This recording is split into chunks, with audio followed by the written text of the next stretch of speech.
उजळले भाग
सभेसाठी त्या अभंगाची निवड केली. तो अभंग संत सगळे जगद्गुरु तुकाराम महाराज यांचा 4 जणांचा अभंग असून जगद्गुरु तुकोबाराय आपला सो ते अनुभव वेगवेगळं कर या अभंगामध्ये करतो. थोडंसं माझ्यासारखं होते हे त्यांनीच बोलताना घेतले त्यांनीच घेतले. महिला मंडळाला प्रार्थना आहे, सगळा हा जो कार्यक्रम आहे हा कार्यक्रम पहिल्यांदाच माझ्या जीवनात घडला असा, त्याबद्दल वाद नाही, मला काही बोलायचं नाही आणि आमच्या जोशीने काही नियोजन नीट केलं नाही. तरी सुद्धा सेवा करायची म्हणजे करावी, म्हणून सेवेसाठी जो अभंग निवडला तो जगद्गुरु तुकोबारायचा आहे. तो काय निवडला त्याचं कारण आहे, सत्य गुरु राहे कृपा मला केली, परी नाही करती सेवा काही, सापडले जाता जाना मंच पितो जाना ढिला भोजना मागती तुप पाऊस पहिला विसर सोडला काही कळे उपयोगे अंतर आहे म्हणून या काही चोरा नाही. राघव चैतन्य केशव चैतन्य सांगितले पूर्ण व्हायचे, बाबाजी आपले सांगितले नाम मंत्र दिला रामकृष्ण हरी, माघ शुद्ध दशमी पाहुणे गुरुवार आणि केला अच्छा कीर्तन असो किंवा प्रवचन असो, संप्रदायामध्ये वक्त्याला बंधन आहे. आज पुण्य अभंग घ्यायचं नाही, आज जगद्गुरु तुकोबारायला अनुग्रह झाला असे गुरुपरपणे अभंग नाही घ्यावं, पण इतर अभंग घेण्याची परवानगी संप्रदायामध्ये नाही. अच्छा आपला हा संप्रदाय भयंकर मोठ्या काळाचा आहे. आपला हा संप्रदाय महाराष्ट्रामध्ये संक्रमित झालेला आहे. महाराष्ट्रामध्ये जे कार्यक्रम चालतात संप्रदाय ते इतर ठिकाणी कुठं तुम्हाला दिसणार नाही. आणि म्हणून महाराष्ट्रामध्ये वारकऱ्याचा संप्रदाय का निर्माण झाला त्याचं कारण ज्ञानेश्वर माऊली, तुकोबाराय, निळोबाराय, एकनाथ महाराज सगळे संत महाराष्ट्रामध्ये जन्मला. आणि म्हणून आपला हा महाराष्ट्र साधू संतांच्या वचनाने, साधू संतांच्या प्रबोधनाने यथार्थ पद्धतीला संदर्भित झाला. मुळ हा आपला हा संप्रदाय ज्ञानेश्वर माऊलीच्या आज्ञेने, एकनाथ महाराजांच्या मुहूर्तपेढीने, नामदेव महाराजांच्या ध्वजाने, जगद्गुरु तुकोबारायाच्या उपदेशाने आणि निळोबारायाच्या विनयाने संघटित झालेला अशा या संप्रदायाचा सुगंध आज अखंड महाराष्ट्रामध्ये दरवत आहे. दुसऱ्याच्या वेदना, मी नीट बोलतोय, नीट ऐकून घ्या, दुसऱ्याच्या वेदना स्वतःने जाणल्या तर खरी भगवत धर्माची सेवा केल्याचे पुण्य मिळते. असं जर कोणाजवळ जर नसेल त्याचा परमार्थ शून्य मिळते. म्हणून साधू संतांच्या विचाराकडे आजही नित्यानंद बोलण्याची गरज आहे. साधू संतांचे अभंग एक जर बघितलं तर कीर्तन करायच्या डोक्यावरून जाईल, तर साध्या माणसाचं काय असे एक अभंग आहे.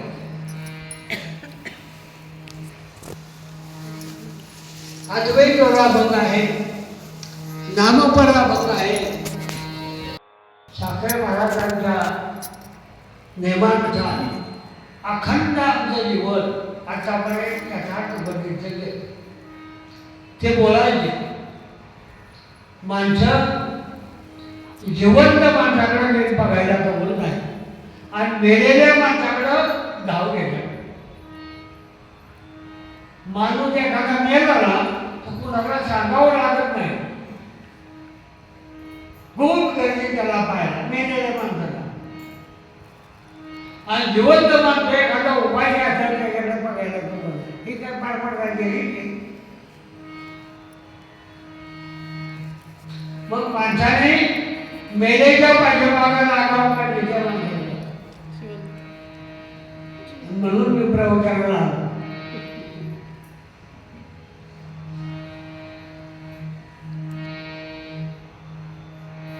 संप्रदाय मोठी स्त्री आहे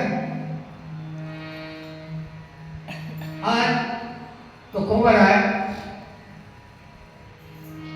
त्यांच्या जीवनामध्ये काय काय घडलंय आपल्याला सगळं चरित्र माहिती.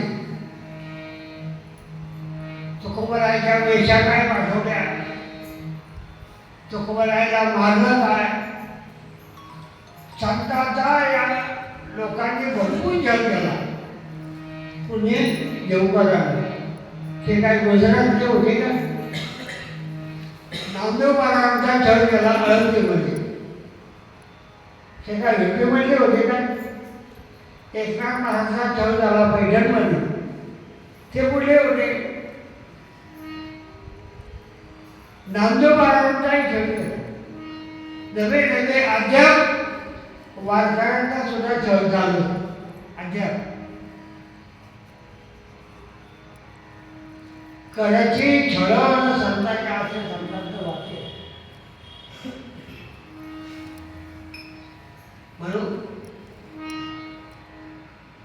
ज्यांनी माळा घातल्या त्यांनी अनुग्रह घेतलेला आहे त्याच्या माणसाने काही जरी जगात घडत असलं तरी आपल्या चरणामध्ये मुक्त असावं. आपलं स्थान फार महत्वाचं आहे. म्हणून ज्या मार्गाने आपल्याला अनुग्रह केला आहे, त्या मार्गाने आपला मार्ग दाखवला आहे, त्या मार्गाचाच अवलोकन करून परमार्थ करावा. असा जर परमार्थ जर केला तर आपलं जीवन चांगलं आहे. जर लौकिकासाठी परमार्थ जर केला तर तो काही कामाचा नाही. मला चांगलं म्हणावं, मला मोठा कीर्तनकार म्हणावं, मला अमकं करावं, मला भरण, ही लौकिक भावना आहे. लौकिक विचारला जो माणूस बोलला त्याच्या घरी चालू होणार नाही. आणि अंतर्मुखाने प्रवेश जर केला तर त्याला योग्य दिशा प्राप्त झाल्याशिवाय राहणार. अच्छा मी अभंग घेतलाय तुकोबा राहायचा. आपल्याला एक तास ना 8 वाजता सोडा. किती वाजता हे किती वाजता 8 किती 8:30 बाबा. अभंग आहे तुकोबा राहायचा. या अभंगामध्ये तुकोबाने आपला स्वानुभव व्यक्त केला. काय केलं. उजळले भाग्य आता. माझं भाग्य उजळायला. भाग्य कशाला म्हणावं हा मोठा प्रकार आहे.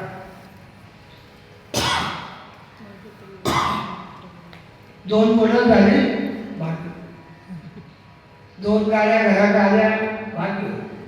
मोठा बंगला झाला भाग्य. तुकोबा म्हणतात आम्ही बावळ्याला याला भाग्य म्हणून नाही. भाग्य तरी नव्हे धन पुत्र दारा आणि निकटवास बरा संत पाहिजे. भाग्य कशाला म्हणतो. पण तुकोबाला हो त्या भाग्याची गरज होती. पण तुकोबा म्हणजे उजळले भाग्य आता आणि या घडी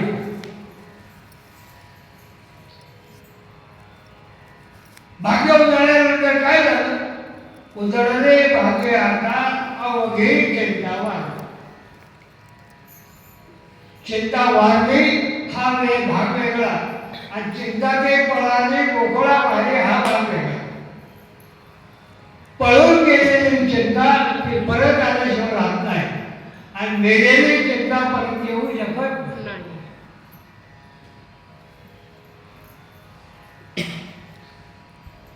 उजळले भाग्य आता आणि अवघी चिंता वाढली. तुकोबाराच्या चिंता कोणती होती. व्यावहारिक होती का नाही. मग एक दिवस त्यांच्या जीवनात शकल निर्माण झाला.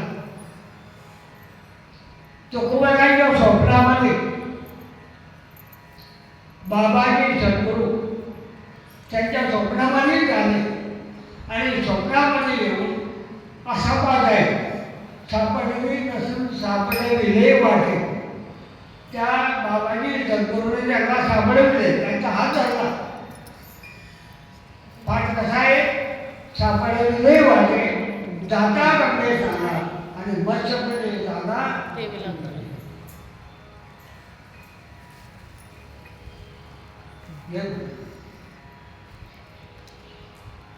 मला प्रवचन करताना बोलायला ऐवज समजत आहे.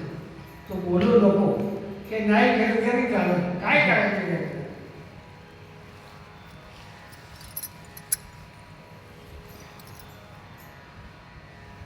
तुकोबाराला चिंता होती, भगवत भेटी कानया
म्हणून प्रमाण दिलं.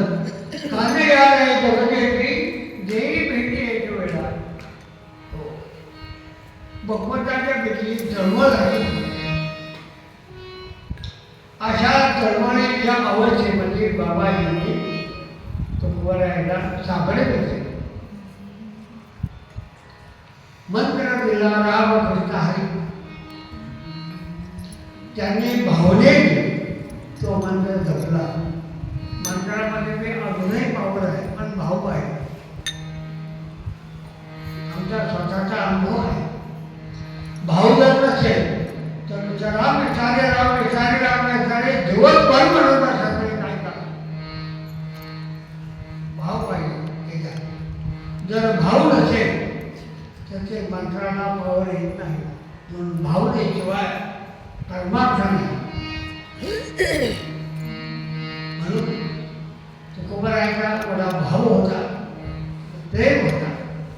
आणि तो प्रेम तुकोबारायांनी शेवटच्या रंगात कळवलेला आहे. उजळले भाग्य आता आणि अवघे जावा.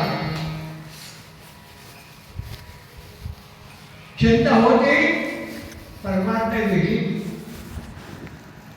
अवघी चिंता म्हणजे आता चिंता मरूनच गेली. आता परत येण्याची गरज नाही. हे कशामुळे घडलं? संतांची भेट झाली. संत काय करू शकत नाही, पण संतांकडे गेलं पाहिजे ना. मी नेहमी गोष्ट सांगतो आणि मी तुलाही गोष्ट सांगितली आहे. मला असं वाटतं आता प्रवचन करणं, कीर्तन करणं, त्यापेक्षा एका माणसाला जर शिकवलं चांगलं, तो हजारो माणसाला शिकवेल. म्हणून मी आता कीर्तनाला प्रवचनाला पुढे जातच नाही, पण तुझ्या घरात सोडले आलो असं मी गोष्ट सांगतो. लक्षात घ्या.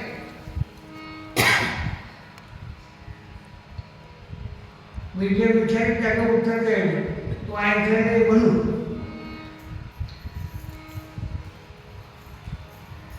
राजस्थानामध्ये एका नगरीमध्ये एक राजा होता आणि त्या राजाचं नाव शुभ संतती नावाचं नाव काय बोले शुभ म्हणजे मंगळ आणि संतती म्हणजे धनवान.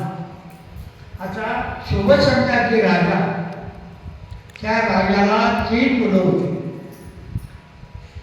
ते आज दृष्टांत का घेतला नाही, हा शास्त्रीय दृष्टांत आहे. रंगनाथ जे सांगायचे, साखरे महाराज सांगायचे, त्याचं श्रवण केलेलं आहे. त्यांनी गोष्ट सांगितली म्हणून मी तुलाही कळवलेलं आहे ना. आपण त्या 3 मुलाचं नाव काय होतं सांगते?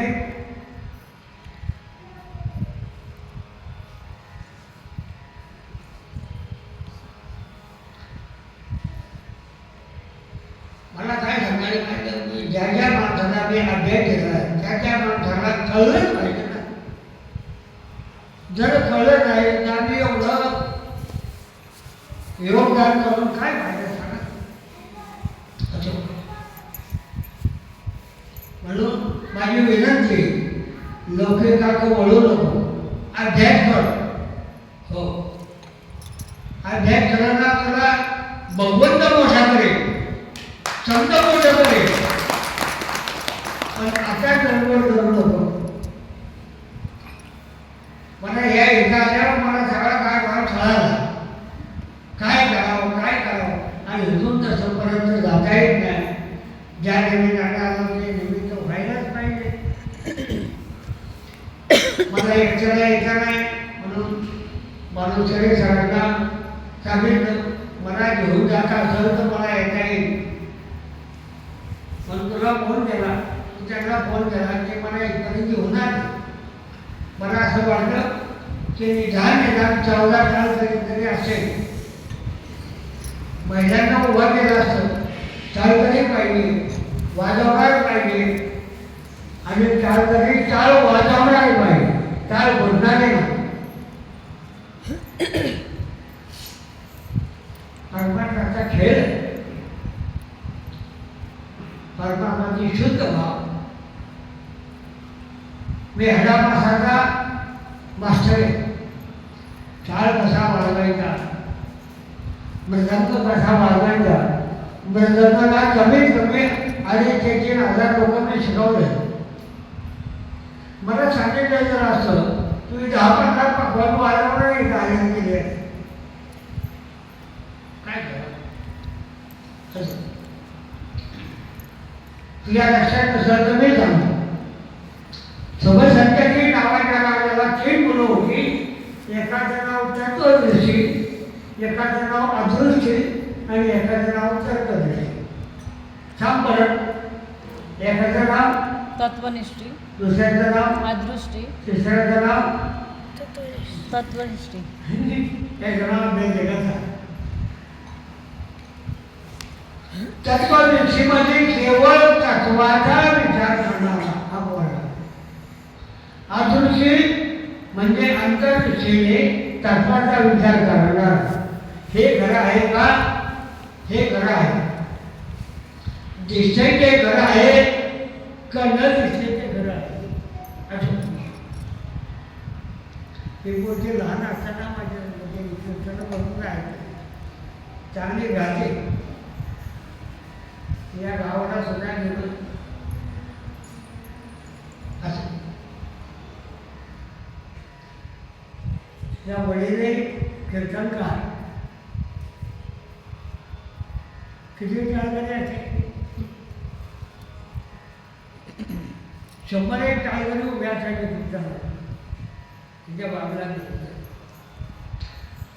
आम्हाला समाजामध्ये कीर्तन करायची सवय, म्हणजे कमी लोकांमध्ये कीर्तन करायचं नाही असं मात्र नाही. जसं असेल तसं असं. जिथं भरपूर लोक आहेत तिथं करतीलच करतील, पण तिथं काही नाही केलं करायला माणसाने जरूर जावं. म्हणून मी आलो. तत्वदृष्टी म्हणजे तत्वाचा विचार करणारे, अदृष्टी म्हणजे अंतर्दृष्टीने विचार करणारे, आणि तिसरा कोणता तर्क, हे खरं का हे खरं, हे खरं का हे खरं असा तर्क करणार. तर्क काय कळालं का? अहो भजन करून आपलं कल्याण होईल का असा जर तर्क केला तर फुकट गेला. शेतामध्ये काय घेऊन उभं राहिला, आपलं कल्याण होईल का? फुकट गेला. ज्याच्याकडून आपण अनुभव घेतला आपल्याला आनंद मिळेल का? तर्क केला फुकट गेला. तर्क काय खायला. पण हे दिग्गजन मुलं सबो संतती रावाच्या राजाला 3 मुलं होती. राजाला पूर्व वैराग्यामुळे, पूर्व कर्मामुळे वैराग्य प्राप्त झालं, आणि त्या वैराग्याच्या अनुसंधानाने त्याने 3 मुलांना दरबारात पाचारण केलं. आता माझा अनुभव सांगतो. मी कमीत कमी 45 ते 50 वर्ष कीर्तन केली. कीर्तनामध्ये अध्यात्म कळवलं, पण अजूनही कोणाला जर विचारलं विवेक म्हणजे काय सांगावं. एवढे कीर्तन करून कळायला पाहिजे ना. खाऊ बरोबर आहे. मला सांगता येईल का विवेक म्हणजे काय? सांगता येईल का? कीर्तन ऐकलं नाही का? कीर्तनामध्ये हा विषय नाही का? विवेक म्हणजे काय? आत्मा अविनाशी आहे आणि बाकी सर्व जे काही क्रमाने सांगता आलं पाहिजे. म्हणून तू अध्याय अजून तर मला सांगते सांगायचे. आत्मा अविनाशी आहे, त्याला प्रमाण काय, आधार काय? नैनम चंदनते शास्त्राने नैनम धरते पावता आहे ना. आत्मा अविनाशी आहे, त्याला जन्म नाही, त्याला मरण नाही, त्याला गळत नाही, रुग्ण नाही, त्याला काहीच नाही. आत्मा अविनाशी आहे. एक झाला आत्मा व्यापक आहे. काय प्रमाण, आधार काय? सर्वावती राम म्हणजे हा देह आहे ना. प्रत्येकाच्या हृदयात आहे. आत्मा अविनाशी आहे, व्यापक आहे. 2 झाले आणि तो क्रियारहित आहे. त्या पोळीच्या हातात आहे, पूर्ण लक्ष ठेव. तुला जाऊ द्यायचे बरोबर आहे. आत्मा अविनाशी आहे, व्यापक आहे, क्रियारहित आहे. फरक आहे का? त्या व्यतिरिक्त सर्व नाशवंत व जंगल आहे. अशा तऱ्हेचा ज्याला निषेध झाला तो वाढतो. हे सगळं खोटं आहे.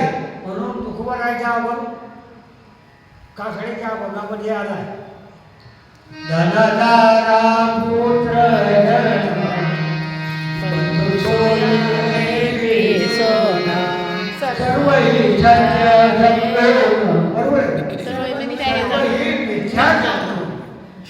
निघा देवाचा. देवाचं. म्हणजे हे जगामध्ये मिथ्या तत्व ज्याला पडलं त्याला परमार्थ होईनाचं परमार्थ होणार नाही. हे 100% अगदी खरं. मी ज्ञानोबरायांच्या समोर उभा आहे.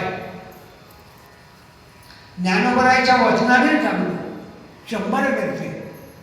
म्हणून पहिला हा संशय गेला पाहिजे. आत्मा अविनाशी आहे, व्यापक आहे, क्रियाशील आहे, त्या व्यतिरिक्त सर्व नाशवंत व चंचल आहे. अशा तऱ्हेचा त्याला निश्चय झाला. त्याचं नाव काय? विवेक. इहलोकापासून ब्रह्मलोकापर्यंत आपल्याला अवध असणाऱ्या भोगाच्या त्यागाला वैराग्य असं म्हणतात.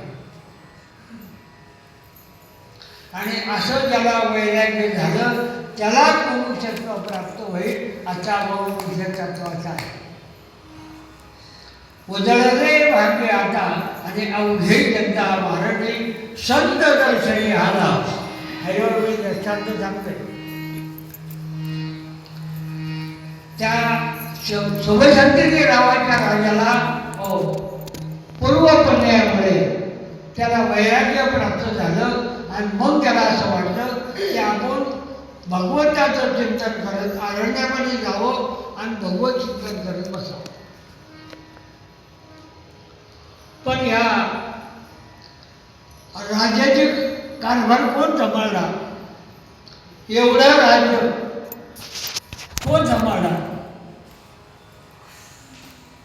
म्हणून पोराला बोलून घेतलं. मुलाओ, मी भगवंतांचा प्रगट करण्यासाठी भगवंताच्या स्थानासाठी मी अरण्यामध्ये भगवत चिंतन करता जाणार आहे. तेव्हा या राज्याची विभागणी करून तुम्हाला मी देणार आहे. तुमच्याकडे भांडण तंटा होऊ नये म्हणून मला वाद्य करून देतो आणि मग मी जातो. त्या तिन्ही मुलांनी विचार केला. तत्वदर्शी, आदर्शी आणि तर्कदर्शी ह्या तिन्ही मुलांनी विचार केला. आणि बापू जर आपल्याला दुःखामध्ये जर संक्रमित करते तर आपल्या या राज्यामध्ये थांबले नाही म्हणून पलायन केलं. करता करता करता दाट अरण्यामध्ये गेले. जिथं पाखरं नाही, जिथं माणसाचा वास नाही अशा ठिकाणी दाट अरण्यामध्ये गेले. आणि दाट अरण्यामध्ये गेल्यानंतर एका महात्म्याची कुटी होती. मी गोष्ट फार महत्त्वाची सांगते. दाट अरण्यामध्ये एक महात्मा त्या खुटीसमोर ध्यानास्थ बसला होता. किती दिवस होऊन गेले? 6 महिने होऊन गेले होते. त्या खुशीच्या भोवतालचा सगळा कारभार सगळा जळून गेला होता. सगळी झाडं जळून गेली. त्याला पाणी घालायला कोणी नाही. नेमके या तिन्ही मुलांना ते कुठे दिसले आणि त्यांचा मग निश्चय झाला. या संतांच्या ठिकाणी जर आपण गेलो तर या संतांच्या ठिकाणी आपण गेलो तर हे संत आपल्याला भगवंताची प्राप्ती करून देते. म्हणून तिथं वाद केला. बहिरा होऊन गेला. 2 महिने झाले, 3 महिने झाले. 4थ्या महिन्याला त्या बांधला ध्यानामध्ये अवस्थेमध्ये होता. उत्सांग पावला. पाहतो त्या अंगावर कचरा नाही, काही नाही. सगळा भाग भरलेला आहे. म्हणून या ठिकाणी कोणतरी मुमुक्ष आलेला असावा असा अनुमान केला. आणि मोठ्याने हातामागे कोण या ठिकाणी आले असेल त्याने माझ्यासमोर यावं आणि काय पाहिजे ते मागून घ्यावं. म्हणून जो थोरला पोरगा होता त्याचं नाव काय? हा, थोरल्या पोराचं नाव काय? प्रवचन असं ऐकायला पाहिजे. जे झालंय त्याचं उत्तर कळलं पाहिजे. प्रवचन चांगलं झालं, प्रवचन चांगलं झालं, कीर्तन चांगलं झालं, लय लोकांना हातावलं, काय त्याचा फायदा? मी कोल्हापूरच्या ठिकाणी गेलो होतो. माझं कीर्तन काल्याचं आणि माझ्या अगोदरचं कीर्तन एका माणसाचं होतं, विद्वान, मिनटाला हसवणार, मिनटाला इंदुरीकडे सांगतो. गेलो मी तिथं, कारण काल्याचं कीर्तन सकाळी 9 वाजता असल्यामुळे मला आजच्या दिवशी जावं लागलं. गेलो, कीर्तन झालं. आता काल्याचं कीर्तन आहे, 9 वाजून गेले, 10 वाजून गेले. हे गावातले लोकांना म्हणजे माहिती आहे का, महाराज अजून टाईम आहे, तुम्ही महाराज आणि तुम्ही थोडं वेळ हिंडून या आणि आमचं ऐका. म्हणजे काय, हा जो महाराज आहे त्याने रात्री कीर्तन फार चांगलं केलं. हे लोक असून सगळ्यांचा अभिप्राय चांगला आहे, पण वागणं मात्र चांगलं नाही. तेवढं त्यांना समजून घ्या. आता नवा एवढ्या मोठ्या वाचनाला मी सांगणं म्हणजे बरोबर नाही, पण करतो, प्रयत्न करून पाहतो. गेलो आम्ही लोकांना, थोडं हिंडून आलो. मी बोललो, का हो तुमचं कीर्तन रात्री झालं, फार लोकांना आवडलं. असं फार लोकांना आवडलं, पण म्हणजे तुमचं वागणं आवडलं नाही, एवढीच खरं. परमार्थामध्ये चालत नाही. परमार्थ इतका शुद्ध, भरपूर करण्यापेक्षा थोडा करा, पण चांगला करा. परमार्थामध्ये एवढी संधी लहानची चूक जरी घडली तरी परमार्थात सहन होत नाही. मला जुना दर्शा सांगतो, गोष्ट फार मोठी, तुकोबारायचा अभंग आहे. मी आज ताळकरी वगैरे सगळे असते ना, मला म्हणून जसे कसा कळवला होता. थोडक्या वेळात मी थोडं फार सांगतो.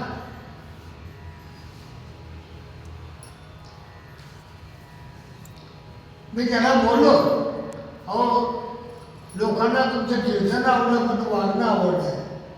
ते म्हटलं आम्ही कीर्तनही आम्ही करायचं ना, आम्ही वागायचं नाही. आम्ही हात बोलले,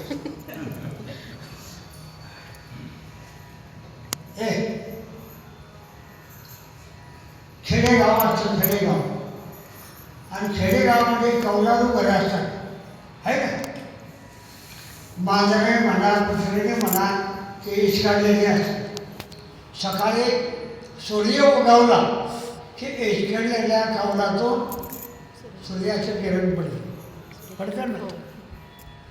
त्या किरणामध्ये जर बघितलं तो 2 जंतू असतात. काय असतात जंतू? एक मोठा असतो आणि एक बारीक असतो, माहिती आहे ना. बारीक नुसतं मुंडमुंड हलवून तरी बारीक, पण ते कचरा असतो, जंतू नसतात. एका कचऱ्याचं नाव अणू आणि एका कचऱ्याचं नाव कणू. त्या मोठ्या कचऱ्यापेक्षा एक कणू आहे, बारीक असतो, एकदम बारीक. असा कणू जर आपल्या डोळ्यात गेला तर डोळा सहन करत नाही. तसा परमार्थामध्ये एवढा कचरा जर गेला परमार्थामध्ये सहन. मग शुद्ध परमार्थ ज्याला करायचा असेल त्याने शुद्ध परमार्थ करा. लौकिक परमार्थ करायचा जर असेल तर काही जीवनात फायदा नाही. म्हणून हे तिन्ही पोरं त्या महात्म्याकडे गेली. समोर महात्म्यासमोर उभं राहिले. महात्म्याने विचारलं, अरे बाबा कुठून आला? अरे अमक्या शहरात. तुम्ही राजांची मुलं आहात ना? राजाचं नाव काय? शिवशंकरजी नावाचा राजा, आणि त्यांची मुलं आम्ही आहोत. पहिल्या मुलाचं नाव चक्रदृष्टी, अदृष्टी आणि तरतड आम्ही ती नजर मुलं आहोत. ठीक आहे. मग एवढ्या जंगलामध्ये कशा करता आला म्हणजे सकल दुःखाची निवृत्ती आणि परमानंदाची प्राप्ती व्हावं या दृष्टिकोनामध्ये आम्ही आलो. आमच्या बापाने असाचा प्रकार घडला म्हणून आमच्या बापाचा विषय उल्लंघन करून आम्ही तुमच्या चरणाजवळ आलो. भगवंताची प्राप्ती कशाने होईल त्याचा उपाय काय?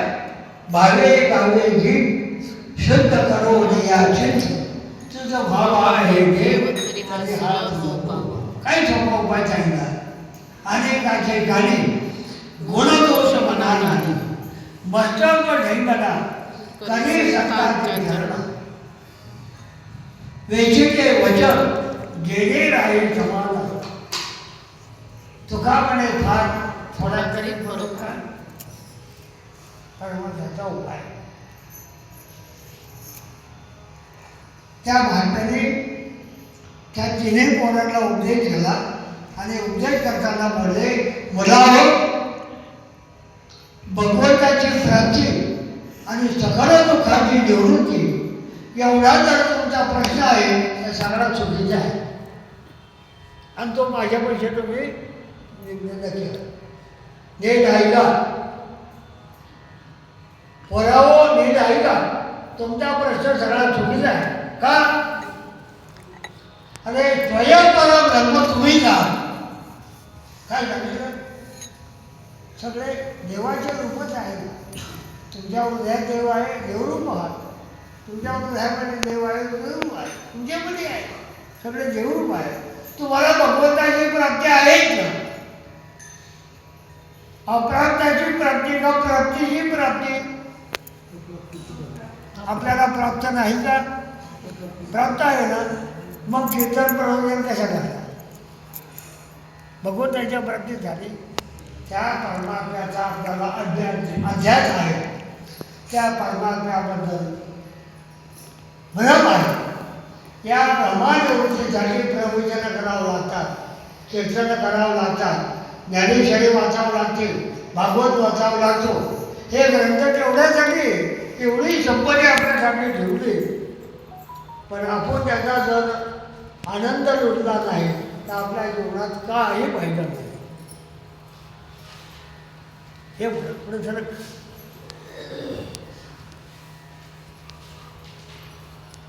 उशारा का होईना आधी धन्यवाद.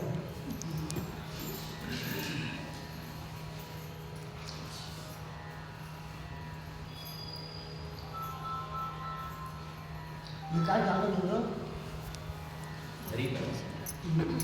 मला प्राप्तच आहे ते. देव प्राप्त आहे तर मग प्रवचन कशाला? दया परमार्थाचे झाड केले झाडावेली गाड दरोडे भजनाचे चाड नित्य नेम आदरे. म्हणून नित्य नेम पाहिजे आणि त्याचा आदर पाहिजे. आदर म्हणजे भाव. तुकोबाराच्या जीवनात एक भाव जर नसेल काय पाहिजे? म्हणजे श्रद्धा ही फार महत्वाची आहे. मी श्रद्धेचा विषय सांगत असताना तुमचा 9वा 12वा अध्याय आणि 15वा अध्याय श्रद्धा केली बरोबर आहे ना. 9व्या अध्यायाचा 3रा श्लोक कोणता? अश्रद्धदान पुरुष बरोबर आहे. मला धर्मशास्त्र भाव सांगायचा. अश्रद्धदाना हा पुरुषा धर्मशास्त्र परंतप अप्राप्य माम निवर्तन्ते मृत्यू संसार वर्पणे. आता हे काय का संस्कृत लोकांना लवकर कळत नाही आणि ते कळावं म्हणून भगवद्गीतेवरच्या टीका ज्ञानोबरायांनी केली. गीता अलंकार नाम ज्ञानेश्वरी आणि ब्रह्मानंद लहरी प्रगट केली. बरोबर. म्हणून माऊलींनी या श्लोकावर 7 ओव्या लावल्या. त्यातली पहिली ओवी लक्षात घ्या. मी बोलते कळते का? हां. मला जर कळलं नाही तर मला परत विचारा, तेवढ्यासाठी विचारायचं. आम्हाला हे कळलं नाही परत सांगा असं बोला. पहिली ओळी पाहे पा दूध पवित्र निगो आहे ना. पाशी प्रजेच्या परामा परी अभेरून गोठणे अतिशकाल. एका गाईच्या कानाला गोचडी चिकटलेली असते. ती गोचडी दूध पिते का रक्त पिते? पण दूध एवढं जवळ असून का बरं येत नाही? एका महाराजांनी अभंग लिहिला. विषय अजिंबतो बहुमोळीयाला भजत गोल तो मजो कडू झाला. विचारी डागला निडवाला आणि शुद्ध अशुद्धाच्या येथे गरळाव. शुद्ध काय? दूध आहे, पवित्र आहे. ते गोचडी पवित्र दूध, शुद्ध दूध पेत नाही आणि रक्त सेवन केल्याशिवाय राहत नाही. मला त्या गोचडीचा स्वभाव सांगायचा. ही गोचडी एवढं पवित्र दूध जवळ असून काय जेवण करत नाही?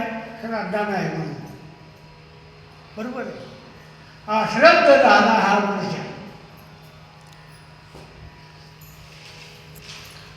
गोचडीची एक गोष्ट संपली, एक ओळी संपली.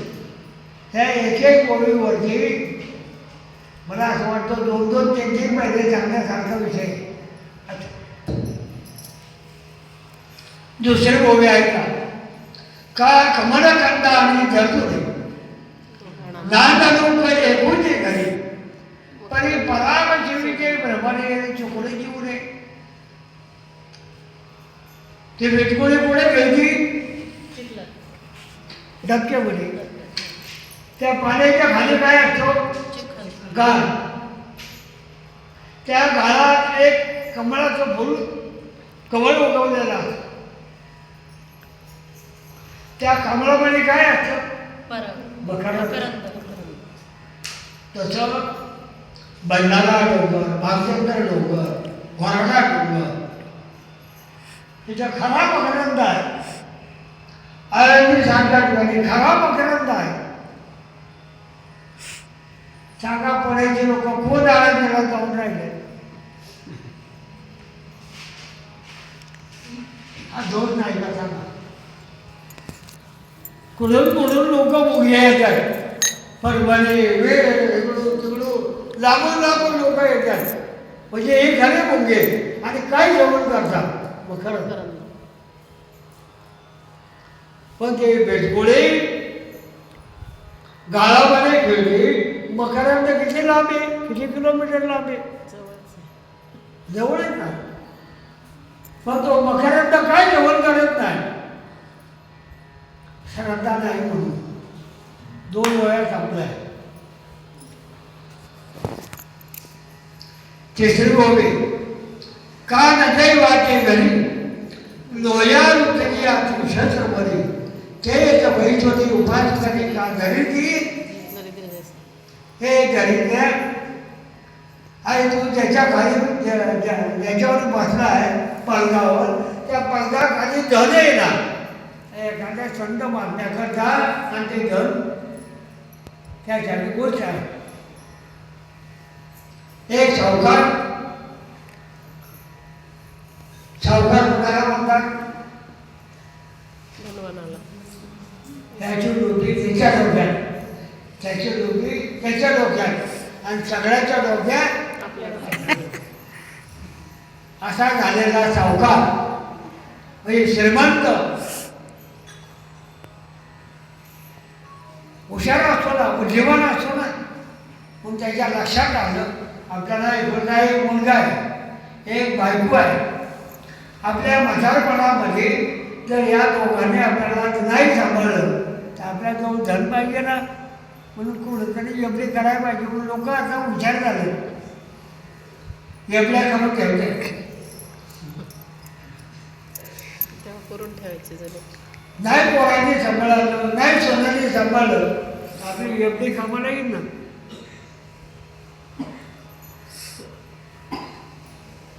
एक परमार्थ करताना माणूस एवढा हुशार पाहिजे आणि कीर्तनामध्येही ऐकायला मिळतं, पुन्हा मिळणार नाही.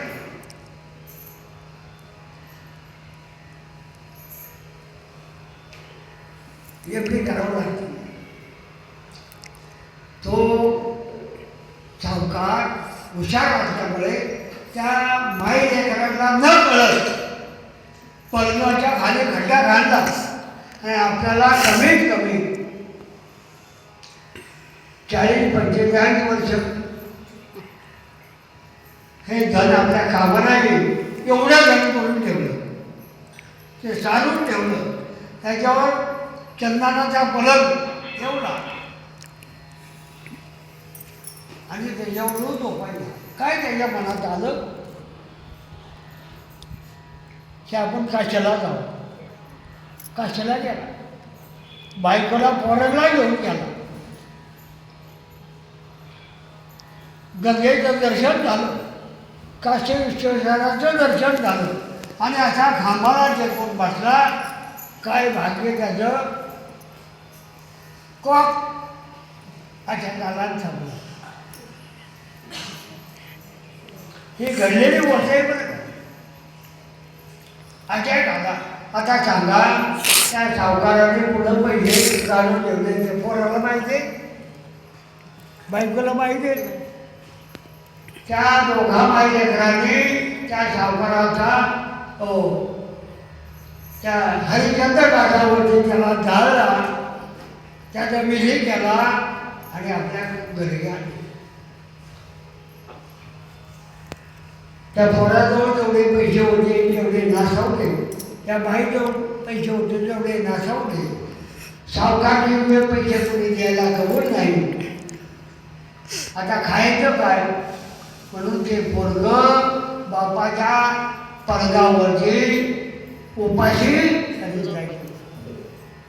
म्हणून त्याला दरिद्र म्हणले. माऊली म्हणले का नले वाचे घरी लोया तरी आधी शस्त्र वरी ते बैठोने उपास करी का धरित्री. 3 ओव्या संपल्या. एकच गोष्ट सांगतात, 7 ओव्या आपल्याला वेळ आवडायची. तयावर दयामध्ये मी राहू. आपल्या उद्या आहे का काय. हो, किती लाभ आहे. जवळ लोक उपवास करतात. कशासाठी. एवढं झाले. उपवास या मनाचा अर्थ काय माहिती आहे का. उप म्हणजे जवळ आणि आस म्हणजे प्रेम. बरोबर आहे का. उप म्हणजे काय आणि आस म्हणजे उप म्हणजे जवळ आहे ना. किती किलोमीटर आहे. जवळ आहे ना. तयावर दयामध्ये मी राम. जवळ आहे का नाही. म्हणजे उपास कशाला म्हणतात. खिचडी खाणं गुडझाडी खाणं म्हणजे उपास नाही. उपास कशाला म्हणतात. उप म्हणजे जवळ असताना भगवंताचं चिंतन करणं याचं नाव आहे उपास. असा उपास करावा. खिचडी खाऊ नये असं मला सांगायचं नाही. पण ज्या दिवशी उपास आहे त्या भगवंताचं चिंतन करावं. शंकराचं करा, दत्ताचं करा.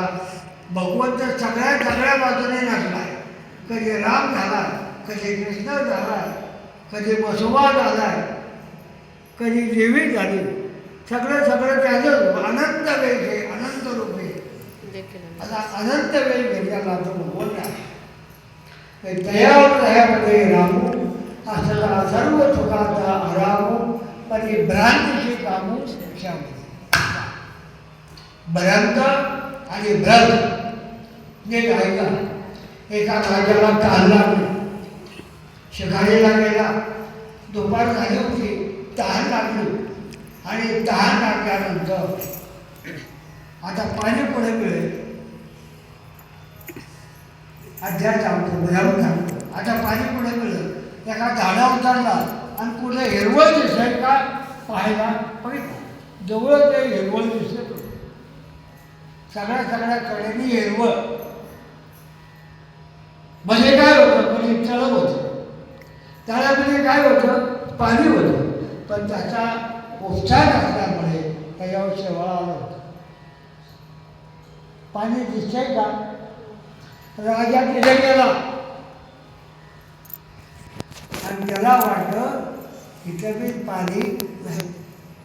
वास्तविक ते शेवाळ बाजूला काढलं असतं ना तर पाणी बघून झालं असतं, पण त्याला भ्रम झाला, आश्चर्य झाला. त्याच्या अज्ञानामुळे ते पाणी न काढल्यामुळे त्याच कडेला तो मिळाला. आपल्या जीवनाला असं घडू नये. हा भ्रम अज्ञान म्हणून भ्रमनिवृत्ती करता संतांकडे जाणं गरजेचं आहे. असं म्हणून तुकोबराच्या जीवनात हे घडलं. संत दर्शनी हा लाभ. पद्म पहिलं संतांचं दर्शन झालं. संतांनी काय केलं? हो, मंत्र दिला रामकृष्ण हरी. तो मंत्र बाहुल्याने जपला, बाहुल्याने जपला नव्हतो.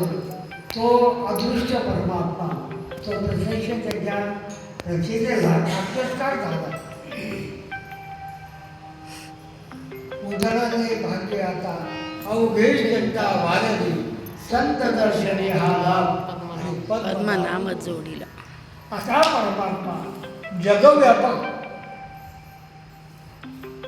व्यापक आहे. आणि एवढा व्यापक परमात्मा उदयामध्ये गणित आहे. आम्ही देवी आभार म्हणतो.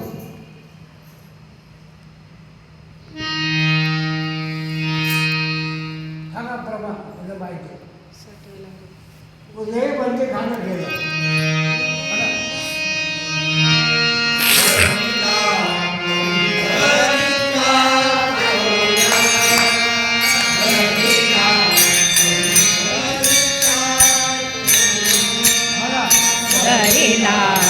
पंढरीचा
भगवंताची प्राप्ती झाली. कुणामुळे झाली? संतामुळे झाली. म्हणून खरी प्राप्तीचे उपाय संताचे ते पाय. संताविना प्राप्ती नाही. सेवेत देते गाई. बरोबर ना? एका जना झाली संत आणि पूर्ण करतील मनोरथ. संताची प्राप्ती पहिली झाली आणि संताच्या प्राप्तीमुळे भगवंताचा साक्षात्कार झाला. आणि असा हा भगवंत कसा साधवायचा, पुढे ठेवायचा हे उरले बंदी खाली केली. संपुष्ट हे उरले भेटी करुणी पोटी झाली. तुकोबाराने विचारलं, तुम्ही भगवंत संतांची भेट झाली, तुमची चिंता निवृत्त झाली, सगळं निवृत्त झालं. हो, भगवंताची प्राप्ती झाली, संतांची भेट झाली, हे वेगळं होतं. पण तुमच्या जीवनात नेमकं घडलं तरी काय आणि हे कशामुळे घडलं? तुकोबाराय सांगतात, तुका म्हणे होता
एवढं सांगितलं ते संतांचं वाक्य आहे, माझं नाही काय. म्हणून त्यांचं वाक्य ग्रहण करावं आणि आपल्या जीवनाचं प्रशस्त प्राप्त करून घ्यावं अशी प्रार्थना. आणि ते प्रार्थना भगवंताला करताना आपण संतांकडून गेलं पाहिजे. म्हणून संतांचं भजन पहिलं करावं आणि संतांचं भजन झालं की देवाची कृपा होते. देवाची कृपा झाली की संतांची भेट होते. संतांची भेट झाली तर ते आपल्याला अनुग्रह करतात आणि अनुग्रह केला तर मानवी जीवन मुक्त होतं. पण त्या संतांच्या मोठ्या प्रेमाने भजन आपण करूया आणि आपली सेवा जपूया.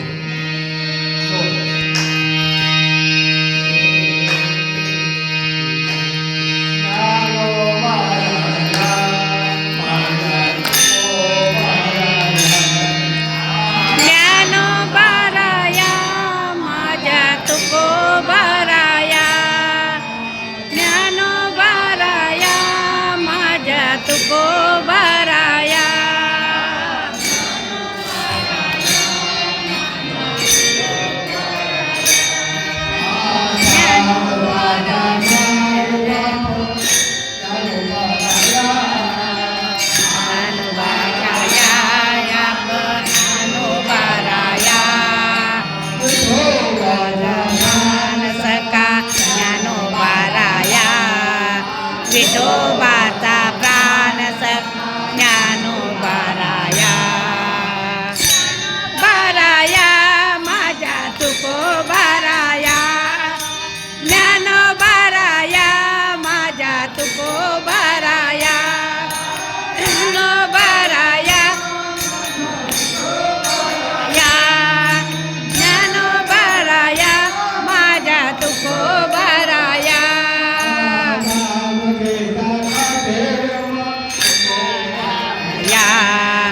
नाम घेता कापेयम तुकोबाराया.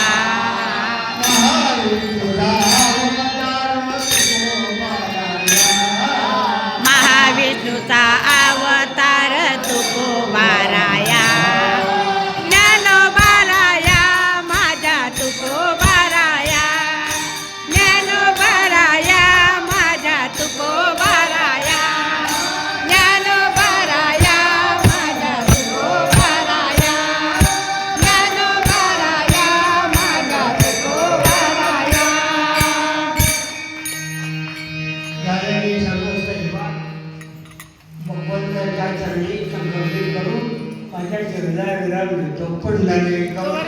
विठ्ठल श्री ज्ञानदेव तुकारा नाथ भगवान की जय.